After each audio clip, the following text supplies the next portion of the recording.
My name is Tripti Srivastav. Welcome to my YouTube channel.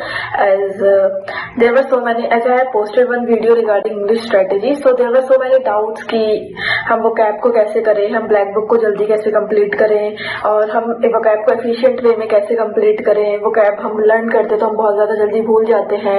vocab के इतने सारे words को कैसे याद करें। एडिक्विटी पैटर्न आ चुका है, तो पुराने vocab का क्या करें, PYQs का क्या करें, नए vocab कहाँ से करें। There were so many doubts, so here I am with this video so to clear all your doubts. So let's get started. So first of all, हमें ब्लैक बुक कैसे पढ़नी है हम उसके ऊपर डिस्कस कर लेते हैं। सो देखिए, ब्लैक बुक में बहुत सारी चीजें होती है, antonyms, synonyms, idiom and phrases, one word substitution, homonyms, phrasal word, spelling check and so many thing.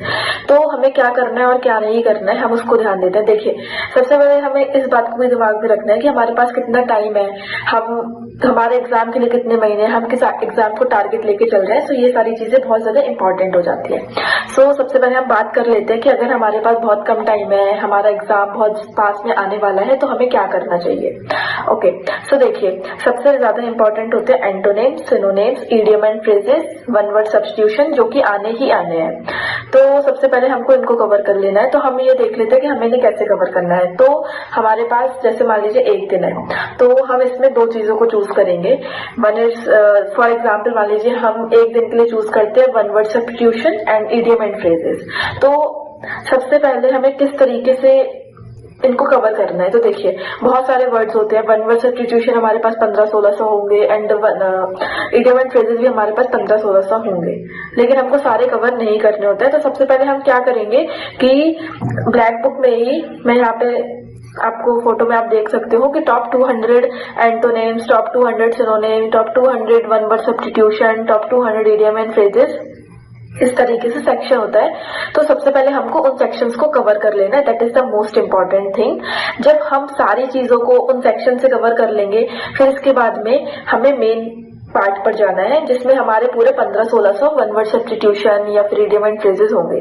फिर हमें उनको कैसे कवर करना है। तो देखिए, सबसे पहले हमें लाइन से सारे नहीं करना है। सबसे पहले हमें कौन से करना है, जिनके आगे देखिए यहाँ पे मैं आपको दिखा सकती हूँ, यहाँ पे हैशटैग R करके उसमें लिखा हुआ है कि ये वर्ड कितनी बार रिपीट हुआ है। तो जो रिपीटेशन वाले वर्ड्स है, हमें सबसे पहले उनको कंप्लीट करना है और उसके बाद ही हमें बाकी सारे कंप्लीट करने हैं। तो आई होप कि आपको ये चीज क्लियर हो गई होगी कि हमें सब तरीका क्या है करने का and what should be your priority. तो सबसे पहले हमको ये 4 चीजें कंप्लीट करनी है। इसके बाद हमको इसमें टॉप 200 वाले कंप्लीट करने हैं। इसके बाद हमको वो कंप्लीट करने हैं जिसमें रिपीटेशन है।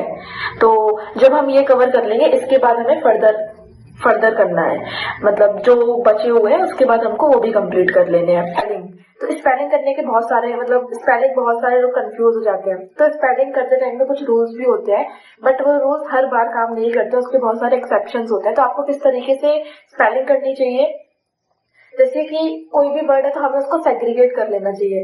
उसका जो एक्चुअल प्रोनाउंसिएशन है हमें उसके अकॉर्डिंग नहीं करना है, बिकॉज ये मेरी स्ट्रेटेजी थी। आई होप ये बहुत सारे लोगों के लिए अलग भी हो सकती है, तो मैं आपको वो बता रही हूँ जो मैंने खुद ट्राई किया था। ओके, सो मैंने क्या किया था, जैसे कि मान लीजिए लेफ्टिनेंट वर्ड है, तो if you will pronounce it like lieutenant, तो you will not be able to learn the spelling of this, and this is a very important word in SSC. It has been asked so many times. तो मैंने इसको कैसे याद किया था, ल्यूटेनेंट, LIEUTENANT। तो आप भी देख रहे होंगे कि अगर मैंने इसको ल्यूटेनेंट से याद किया तो ये स्पेलिंग लर्न करना मेरे लिए कितना ज्यादा इजी हो गया, except of lieutenant word. Okay, so the second thing is कि स्पेलिंग के बारे में हमने बात कर ली, और हमें स्पेलिंग में भी ऐसे ही करना है। जो सबसे ज्यादा रिपीटेड है हमें पहले उनको करना है, एंड इसके बाद में हमें बाकी सारी स्पेलिंग्स कंप्लीट करना है। स्पेलिंग के बाद आ जाते हैं हम होमोनेम्स पे। तो ये जस्ट आपको पढ़ना है। यस, वन मोर थिंग, अगर आप अगर आप एंटोनेम्स सिनोनिम्स कर लोगे तो आपको होमोनेम्स करने में उतनी ज्यादा प्रॉब्लम नहीं आएगी, क्योंकि अभी मैं आपको ये भी बताऊंगी कि एंटोनेम सिनोनिम भी कैसे करने होते हैं। इट इज नॉट लाइक कि हमने बस एंटोनेम किया और हमने बुक से रट लिया कि इसका वर्ड की और हमने उसका रट लिया कि एंटोनिम क्या होता है. This is not the right way. I will tell you later that what is the right way to do antonyms and synonyms. फिर इसके बाद में हम आते हैं फिक्स्ड प्रपोजिशन पे. तो फिक्स्ड प्रपोजिशन के लिए हमको क्या करना होता है? फिक्स्ड प्रपोजिशन के लिए हमको सेंटेंस को उसको सेंटेंस में यूज करना होता है और सबसे ज्यादा चीज होती है कि हमें उसको याद करना होता है. This is truth. हमें उसको याद करना पड़ेगा, otherwise we will get confused कि इसका क्या मतलब था और इसका क्या मतलब था. तो it is also important part. And इसके बाद आता है फ्रेजल वर्ब. देखिए फ्रेजल वर्ब एक ऐसी चीज है कि आप कितना भी कर लोगे आप बहुत ज्यादा कंफ्यूज हो जाओगे, बिकॉज उसमें वर्ड को पढ़ के मतलब कुछ और समझ में आता है बट इसका एक्चुअल मतलब कुछ और होता है. तो इसका बस एक ही तरीका है कि हमको उसको लर्न ही करना पड़ेगा. देखिए फिर इसके बाद हम आते हैं कि हमको एंटोनिम सिनोनिम एक्चुअली कैसे लर्न करने होते हैं. एंटोनिम सिनोनिम करने का सही तरीका ये नहीं है कि हमने वर्ड पढ़ा और हमने उसके एंटोनिम्स पढ़ लिए. This is not the right वे. हमें क्या करना होता है? हमें हर एक वर्ड का मतलब समझना है. हमें वो याद नहीं करना है. हमको ये नहीं देखना है कि ये एंटोनिम्स है, ये सिनोनिम्स है, ये क्या है. आपको जस्ट वो वर्ड उठाना है और उसका मतलब समझ लेना है. और अगर आपको वो मतलब पता होगा तो आप आराम से ये डिसाइड कर लेंगे कि इस वर्ड का एंटोनिम्स ये है या नहीं है, इस वर्ड का सिनोनिम ये है या नहीं है. So this is the right वे. अब हम इसके बाद आ जाते हैं कि हमें इसको कवर कैसे करना होता है. तो देखिए जैसे कि आपने फर्स्ट डे पे कुछ भी रिवाइज किया. जब आप फर्स्ट डे पे मान लीजिए आपने 50 वर्ड एंड 50 एंटोनिम्स किए और 50 सिनोनिम्स किए फॉर एग्जाम्पल. तो फिर हमें क्या करना है? नेक्स्ट डे पे ये पूरे 50 जो है रिवाइज करने हैं. नेक्स्ट डे जब तक आप इसको रिवाइज नहीं करेंगे आपको आगे नहीं बढ़ना है. एंड नेक्स्ट डे के बाद 3 या 2 दिन बाद हमें इनको फिर से रिवाइज करना है. इससे क्या होगा? जब हम बार बार रिपीट करेंगे तो हमारे दिमाग में ये वर्ड ज्यादा टाइम तक रिटेन होंगे. तो हमने एक बार नेक्स्ट डे रिवाइज कर लिया, फिर एक बार हमने थर्ड डे रिवाइज कर लिया. इसके बाद में हमें हफ्ते में एक दिन चूज करना है. आप सैटरडे संडे में कोई भी दिन चूज कर सकते हैं जिनमें आप कंफर्टेबल हो.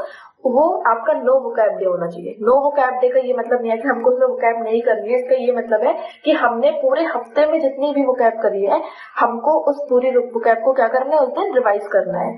और उस दिन हमको डिसाइड करना है कि भाई हाँ ये वर्ड हमें आ रहा है कि नहीं आ रहा है. जैसे मान लीजिए कि आपने उस वर्ड को अगले दिन रिवाइज किया, 3 दिन बाद रिवाइज किया और आप संडे को भी रिवाइज कर रहे हैं, बट अगर स्टिल आपको वो वर्ड समझ में नहीं आ रहा है तो आपको क्या करना है? उस वर्ड को हाईलाइट कर लेना है.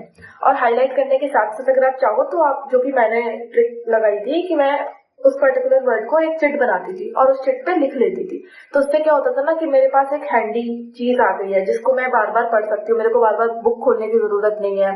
तो अगर मैं 10 मिनट के लिए भी फ्री हूँ तो I can just revise that words. तो मैंने यही तरीका अपनाया था. तो आपने क्या किया? उसको एक पेपर पर नोट कर लिया और इसके बाद में आपको वो पेपर डेली पढ़ना है. क्योंकि अगर आप 50 करेंगे तो आई थिंक मुश्किल से 10 ऐसे बचेंगे जो कि आपको 4 बार रिवाइज करने के बाद भी दिमाग में नहीं बैठेंगे. तो आपको उन वर्ड्स को चिट पर लिखकर उनको डेली रिवाइज करना है. इसके बाद एक और डाउट हम क्लियर कर लेते हैं जो कि बहुत सारे लोगों ने मुझसे पूछा था कि एडुकेटी जो आया है वो रैंडम वर्ड्स उठाकर पूछ रहा है, हमें वो वर्ड्स कैसे करने हैं, हमको पीवाईक्यू कवर करने चाहिए या नहीं करने चाहिए, हमको नए वर्ड्स कहाँ से कवर करने चाहिए and so many things. So first of all this is the first time educaty is taking paper of SSC. तो हमारे पास इसका कोई सोर्स नहीं है कि वो कहाँ से वोकैब उठा रहा है, कहाँ से नए वर्ड्स ला रहा है. तो we can not run towards that words. हमें क्या करना है कि जो हमारे पीवाईक्यू क्वेश्चन है हमको सबसे पहले उनको ही कंप्लीट करना है. जितने भी ब्लैक बुक में है, जो भी प्रीवियस ईयर आते हैं, हमको सबसे पहले उनको कवर करना है. इससे क्या होगा? देखिए आप एग्जाम में बैठेंगे, एग्जाम में बैठने के बाद क्या होता है ना कि मान लीजिए एक पर्टिकुलर वर्ड आया. अब आप तो नए नए वर्ड्स के पीछे भागे थे तो आपने पीवाईक्यू तो कवर नहीं किए और उन मैक्सिमम जो लोग होंगे वो पीवाईक्यू कवर करके आए होंगे. तो उस टाइम पे क्या होगा कि वो जो एक वर्ड आएगा बाकी लोगों को तो उसका मतलब पता होगा बट आपको उसका मतलब नहीं पता होगा. तो उसकी वजह से आपकी रैंक पे कितना डिफरेंस आएगा आपको वो पता है. तो आप भले किसी से आगे ना निकल पाओ इन दिस थिंग बिकॉज ये न्यू है तो आपको उनके बराबर आना ही है. तो इसके लिए हमारे ये उस टाइम की नीड है, उस चीज की नीड है कि हमको ये क्या करना है? सबसे पहले हमको पीवाईक्यू कंप्लीट करने हैं. और बिकॉज एडुकेटी रैंडम वर्ड्स पूछ रहा है तो इसका कोई भी सोर्स नहीं है. So the only source is key complete PYQs first and that's it.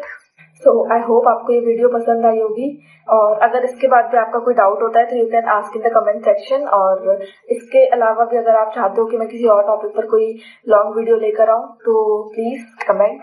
And as this is a new channel so please don't forget to like, subscribe, comment and share it with your friends also if they are preparing for SSC.